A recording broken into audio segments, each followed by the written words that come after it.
Hello बच्चों, स्वागत है आपका एक और नई वीडियो में जिसमें हम आपको 8th ग्रेड अभ्यास पुस्तिका कक्षा 8 विषय गणित का अध्याय नंबर 7 करेंगे, जो कि घन और घनमूल के बारे में है। तो चलिए करते हैं। इसका पहला प्रश्न है, निम्नलिखित संख्याओं के घन ज्ञात कीजिए। यहाँ हमें 15 का घन ज्ञात करना है। तो 15 का घन हम इस प्रकार से ज्ञात कर सकते हैं। 15 पे हम घात 3 लगाएंगे, क्योंकि घन का मतलब होता है घात 3। ठीक है, किसी भी संख्या पर अगर घात 3 लगी होगी तो वह उसका घन कहलाएगी। ठीक है, तो 15 पे हमने घात 3 लगाई बराबर 15 को कितनी बार लिख लेंगे? 3 बार। 15 गुणा 15 गुणा 15। ठीक है, अब क्या करेंगे? अब हमने इस 15 और इन दोनों 15 को पहले गुणा कर दिया। कितना आ गया? 225। ठीक है, अब ये बचा 15 और 15 का 225 में गुणा कर देंगे। कितना आ जाएगा? 3375। ठीक है, यही इसका उत्तर होगा। अगला सवाल है, 26 का घन ज्ञात करना है हमें। तो 26 पे घात 3 लगाएंगे। ठीक है, 26 को लिख लेंगे 3 बार और इन तीनों को आपस में गुणा कर देंगे। तो 26 और 26 का गुणा करेंगे, कितना आएगा? 676। ठीक है, गुणा अब 26 का इसमें कर देंगे गुणा, तो कितना आएगा? 17,576। ठीक है, 17,576 यही इसका उत्तर होगा। प्रश्न नंबर 2 करते हैं, किसी घन की एक भुजा की लंबाई 15 मीटर है, तो उस घन का आयतन ज्ञात कीजिए। चलिए करते हैं। यहाँ हमने लिखा है, दिया है घन की एक भुजा। घन की एक भुजा कितनी दी है? 15 मीटर। तो हमने यहाँ लिख लिया है 15 मीटर। ठीक है, अब घन का आयतन का सूत्र होता है घन का आयतन बराबर भुजा की घात 3, यानी भुजा पे घात कितनी होगी? 3 होगी। ठीक है, तो यहाँ हमें भुजा का मान कितना दिया है? 15। तो हम यहाँ लिख लेंगे 15 पे घात 3। ठीक है, अब 15 को 3 बार लिख लेंगे, 15 गुणा 15 गुणा 15। ठीक है, अब इन सब का आपस में गुणा कर देंगे, कितना आएगा? 3375। ठीक है, घन मीटर। तो यही इसका उत्तर होगा। अगला सवाल करते हैं। प्रश्न नंबर 3, वह सबसे छोटी संख्या ज्ञात कीजिए जिससे 1080 को गुणा करने पर वह एक पूर्ण घन संख्या बन जाएगी। तो सबसे पहले क्या करेंगे? हम इसमें 1080 के अभाज्य गुणनखंड कर लेंगे। ठीक है, यहाँ इस प्रकार से हमने अभाज्य गुणनखंड कर लिए। 2 से इसको काटेंगे, 2 पंजे 10, 2 चौक 8 और 0 का 0। फिर 2 से काटेंगे, 2 दूनी 4, 2 सत्ते 14, 0 का 0। इसी प्रकार से 2 एकम 2, 2 तिया 6 और एक बचा, एक इसको दे दिया, 2 पंजे 10। ठीक है, अब 3 के पाड़े से काट दिया, कितनी बार कटेगा? 45। अब 3 के पाड़े से फिर काट दिया, कितनी बार कटेगा? 15 बार। फिर 3 के पाड़े से काट दिया, कितनी बार कटेगा? 5 बार। अब इसको 5 के पाड़े से काट देंगे। ठीक है, तो हमने यहाँ लिखा है 1080 के अभाज्य गुणनखंड करने पर 1080 के अभाज्य गुणनखंड क्या होंगे? 1080 बराबर 2 गुणा 2 गुणा 2 गुणा 3 गुणा 3 गुणा 3 गुणा 5। ठीक है, ये होंगे 1080 के अभाज्य गुणनखंड। तो आप यहाँ देख सकते हो, यहाँ 3 3 का समूह बन रहा है। ठीक है, यहाँ भी 3 का समूह बन गया, लेकिन यहाँ 5 का समूह नहीं बन रहा। तो हम यहाँ लिख सकते हैं, यहाँ अभाज्य गुणनखंडों के 3 3 का समूह बनाने पर 5 के समूह का 2 गुणनखंड कम है। यहाँ आप देख सकते हो, यहाँ हमें इस संख्या को पूर्ण घन बनाने के लिए इसमें 2 बार 5 से गुणा करना पड़ेगा। ठीक है, तो हमने यहाँ लिखा है, अतः 5 गुणा 5 यानी कि 5 और 5 का गुणा कर देंगे, कितना होगा? 25। 25 से गुणा करने पर संख्या पूर्ण घन बन जाएगी। ठीक है, प्रश्न नंबर 4 है, वह सबसे छोटी संख्या ज्ञात कीजिए जिससे 576 को भाग देने पर भागफल एक पूर्ण घन प्राप्त हो जाए। तो चलिए करते हैं। यहाँ हमने 576 के अभाज्य गुणनखंड निकाल लिए। ठीक है, यहाँ हमने 2 से काट दिया इसको, तो 288 बार कटेगा। फिर इसको 2 से काट दिया, 144 बार कटेगा। फिर इसको 2 से काट दिया, 36 बार कटेगा। और फिर इसको 2 से काटा तो ये 18 बार कटेगा। ठीक है, फिर 18 को 2 से काट देंगे तो कितनी बार कटेगा? 9 बार। और 9 को 3 से काट देंगे, कितनी बार कटेगा? 3 बार। ठीक है, फिर यहाँ हमने 3 को 3 के पाड़े से 1 बार काट दिया। ठीक है, अब हमने यहाँ लिखा है 576 के अभाज्य गुणनखंड करने पर। तो 576 के अभाज्य गुणनखंड क्या होंगे? यहाँ आप देख सकते हो, 2 गुणा 2 गुणा 2 गुणा 2 गुणा 2 गुणा 2 गुणा 3 गुणा 3। ठीक है, तो यहाँ आप देख सकते हो, यहाँ 3 3 के समूह बन रहे हैं। ठीक है, यहाँ 3 का समूह बन गया, लेकिन यहाँ 3 का समूह नहीं बना, क्योंकि यहाँ एक 3 की कमी है। ठीक है, तो हमने यहाँ लिखा है, यहाँ अभाज्य गुणनखंडों के 3 3 के समूह बनाने पर गुणनखंड 3 गुणा 3 यानी कि 9 अधिक है अतः 9 से भाग देने पर संख्या 576 पूर्ण घन बन जाएगी। ठीक है, तो यही इसका उत्तर होगा। प्रश्न नंबर 5 करते हैं। अभाज्य गुणनखंड विधि से 10,648 का घनमूल ज्ञात कीजिए। तो इस प्रश्न में हमने सबसे पहले क्या किया है, 10,648 के अभाज्य गुणनखंड कर लिए। तो हमने इसको 2 के पाड़े से काट दिया।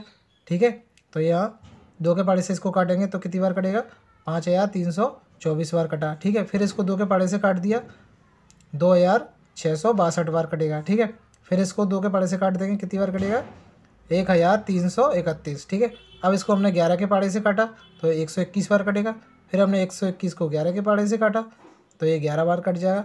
फिर 11 को 11 के पाड़े से काट दिया तो 1 बार कट जाएगा। ठीक है, तो 10,648 के अभाज्य गुणनखंड क्या होंगे, 2 गुणा 2 गुणा 2 गुणा 11 गुणा 11 गुणा 11। ठीक है, तो अब हम क्या करेंगे, इसमें घनमूल लगा लेंगे। तो घनमूल लगाते हैं तो यहाँ हमें 3 लिखना पड़ता है। ठीक है, तो इसका मतलब होता है घनमूल। ठीक है, तो इन दोनों के ऊपर हमने घनमूल लगा लिया। अब आप देख सकते हो यहाँ 3 का समूह बन गया और यहाँ भी 3 का समूह बन गया। ठीक है, तो इसमें से यहाँ 2 बाहर आ जाएंगे और यहाँ 11 बाहर आ जाएंगे। ठीक है, अब 11 का गुणा 2 में कर देंगे, कितना हो जाएगा, 11 दूनी 22। ठीक है, तो यही इसका उत्तर होगा। तो 10,648 का घनमूल क्या होगा, 22 होगा। ठीक है, प्रश्न नंबर 6 करते हैं। सोनल प्लास्टिसिन का एक घना बनाती है जिसकी भुजाएं 15 सेंटीमीटर, 30 सेंटीमीटर और 15 सेंटीमीटर हैं। एक घन बनाने के लिए ऐसे कितने घनाभों की आवश्यकता होगी। तो चलिए करते हैं। यहाँ हमने लिखा है घनाभ का आयतन बराबर लंबाई गुणा चौड़ाई गुणा ऊंचाई। ठीक है, अब आयतन बराबर लंबाई की जगह हमने क्या रख दिया, 15, चौड़ाई की जगह कितने लिख देंगे, 30 और ऊंचाई की जगह कितने लिख देंगे, 15। ठीक है, इन सबको हमने अभाज्य गुणनखंड में बदल दिया। तो आयतन बराबर क्या हो जाएगा, 3 गुणा 5 यानी 3 पंजे 15 और 30 के अभाज्य गुणनखंड क्या होंगे, 2 गुणा 3 गुणा 5। ठीक है, इसी प्रकार 15 के क्या होंगे, 3 गुणा 5। अब आप यहाँ देख सकते हो, यहाँ आयतन बराबर, यहाँ हमने सबसे पहले इसको क्रम से लिख लिया, 2 गुणा और ये 3 कितनी बार है, 1 2 3, तो 3 बार 3 लिख लिया और 5 कितनी बार है, 1 2 3, तो यहाँ 5 को भी 3 बार लिख लिया। ठीक है, लेकिन यहाँ 2 एक बार था तो हमने यहाँ 1 बार 2 लिख लिया। ठीक है, अब आप यहाँ देख सकते हो, यहाँ 3 का समूह बन गया और यहाँ 3 का समूह बन गया। ठीक है, तो हम यहाँ लिख सकते हैं, यहाँ 3 3 की जोड़ियाँ बनाने पर 2 की नहीं बन रही, अतः 2 गुणा 2 बराबर 4, अर्थात 4 घनाभों की आवश्यकता होगी। ठीक है, तो यही इसका उत्तर होगा। प्रश्न नंबर 7 करते हैं। किसी घनाकार डिब्बे का आयतन 512 घन सेंटीमीटर है, तो डिब्बे की एक भुजा का माप ज्ञात कीजिए। तो यहाँ हमने क्या किया है, 512 के अभाज्य गुणनखंड कर लिए। ठीक है, यहाँ इस प्रकार से आप 512 के अभाज्य गुणनखंड कर सकते हो। 512 को 2 के पाड़े से काट सकते हैं तो 256 बार कटेगा। ठीक है, 256 को फिर 2 के पाड़े से काटेंगे, 128 बार। इसी प्रकार हम यहाँ 2 के पाड़े से इसको काट लेंगे। ठीक है, तो अभाज्य गुणनखंड क्या आ जाएंगे, ये आ जाएंगे। ठीक है, तो हम यहाँ लिख सकते हैं घन का आयतन बराबर 1/3 बराबर 512 घन सेंटीमीटर। ठीक है, अब ए बराबर अंडर रूट में क्या लिख लेंगे हम, 512। ठीक है, अब 512 के अभाज्य गुणनखंड क्या थे, ये थे, तो हम इसको यहाँ लिख लेंगे। ठीक है, और आप यहाँ देख सकते हो, यहाँ 3 3 के समूह बन गए। ठीक है, तो इसमें से 2 बाहर आ जाएगा, इसमें से 2 और इसमें से 2। ठीक है, इन तीनों का आपस में गुणा कर देंगे, 2 दूनी 4, 4 दूनी 8, तो ए बराबर कितना आ जाएगा, 8। तो अतः डिब्बे यानी घन की भुजा ए बराबर कितना होगा, 8 सेंटीमीटर होगा। तो यही इसका उत्तर होगा। बच्चों, प्रश्न नंबर 8 करने से पहले जिन बच्चों ने अभी तक चैनल को सब्सक्राइब नहीं किया है तो प्लीज़ वे चैनल को सब्सक्राइब कर दीजिए और वीडियो को लाइक ज़रूर कर दीजिएगा। चलिए प्रश्न नंबर 8 करते हैं। प्रश्न नंबर 8 है 91/3 माइनस 90/3।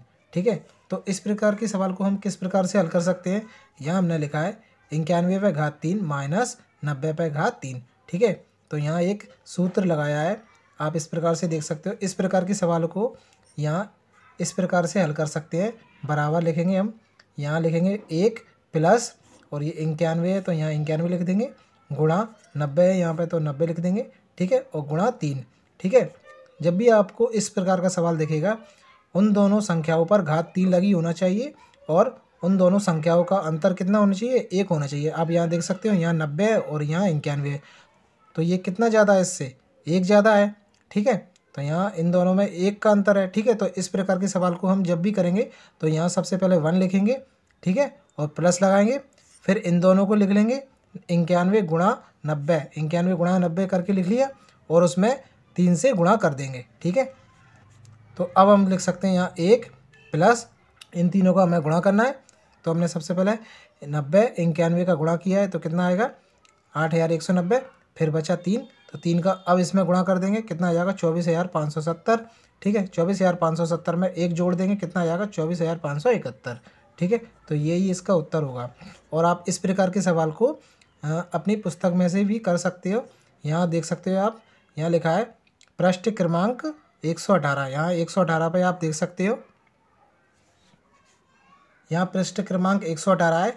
यहाँ इस प्रकार से आप यहाँ देख सकते हो, यहाँ प्रतिरूप विधि दी है।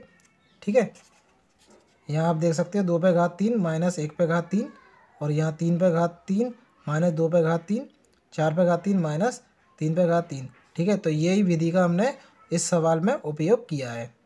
ठीक है, तो आप भी यहाँ देखकर इस सवालों को और अभ्यास कर सकते हो। चलिए अगला सवाल करते हैं। प्रश्न नंबर 9 करते हैं। संख्या 15,625 का घनमूल ज्ञात कीजिए।